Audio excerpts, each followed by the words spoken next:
Assalamualaikum warahmatullahi wabarakatuh. Kembali lagi bersama saya Jelita Marantika.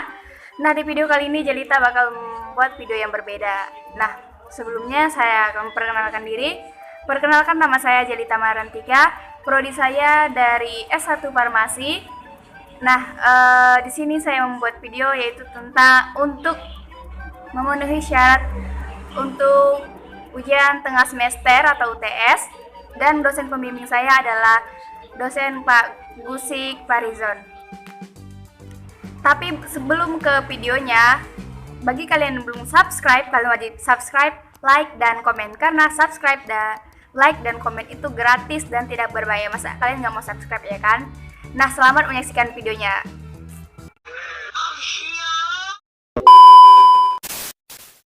Baiklah, di sini saya akan membahas tentang bab 4, yaitu tentang bagaimana nilai dan norma konstitusional Undang-Undang Dasar Negara Republik Indonesia tahun 1945 dan konstitusionalis ketentuan perundang-undangan di bawah Undang-Undang Dasar. Baiklah, yang akan bahas di video kali ini yaitu tentang menelusuri konsep dan urgensi konstitusi dalam berbangsa dan bernegara.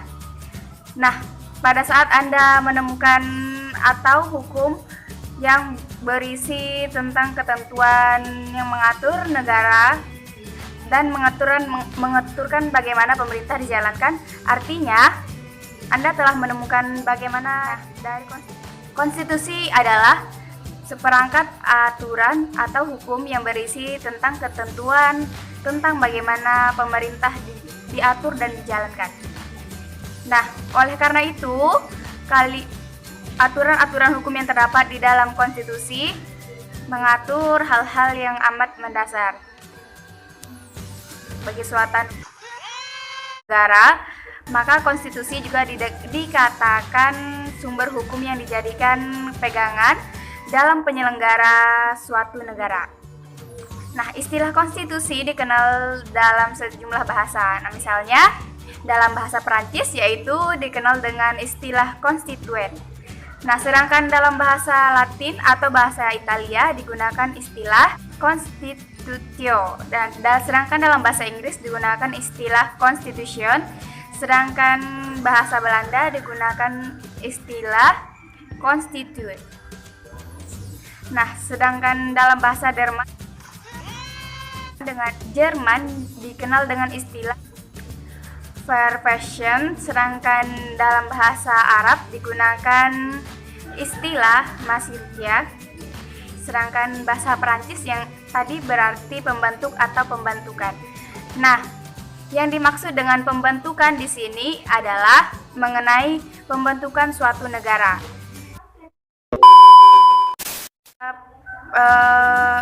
Pandangan Lord Bryce, yang dimaksud dengan konstitusi adalah suatu kerangka negara yang diorganisasikan melalui dan dengan hukum. Nah, yang menetapkan lembaga-lembaga yang ditetapkan mengakui fungsi-fungsi dan hak-haknya. Nah, agar kita memahami urgensi konstitusi, perlu kita memahami dan ketahui apa-apa saja fungsi dari konstitusi bagi kehidupan kita berbangsa dan bernegara. Nah, Jelita akan membahas beberapa fungsi dari konstitusi tersebut. Nah, yang pertama, konstitusi berfungsi sebagai landasan konstitusialisme merupakan landasan konstitusialisme adalah landasan berdasarkan konstitusi, baik konstitusi dalam arti luas maupun dalam arti sempit. Nah, konstitusi dalam arti luas meliputi undang-undang dasar, undang-undang organik, perundang-undangan, dan yang lain dan konvensi. Sedangkan dalam arti sempit berarti undang-undang dasar. Fungsi yang kedua yaitu konstitusi berfungsi untuk membatasi kekuasaan pemerintah sedemikian rupa sehingga penyelenggaraan kekuasaan tidak bersifat sewenang-wenang, sehingga dengan demikian diharapkan kepada warga negara akan lebih terlindungi. Nah, fungsi yang ketiga yaitu membatasi atau mengendalikan kekuasaan penguasa agar dalam menjalankan kekuasaannya tidak sewenang-wenang terhadap rakyatnya. Nah, selanjutnya memberikan landasan hukum bagi masyarakat yang dicita-citakan untuk berikutnya.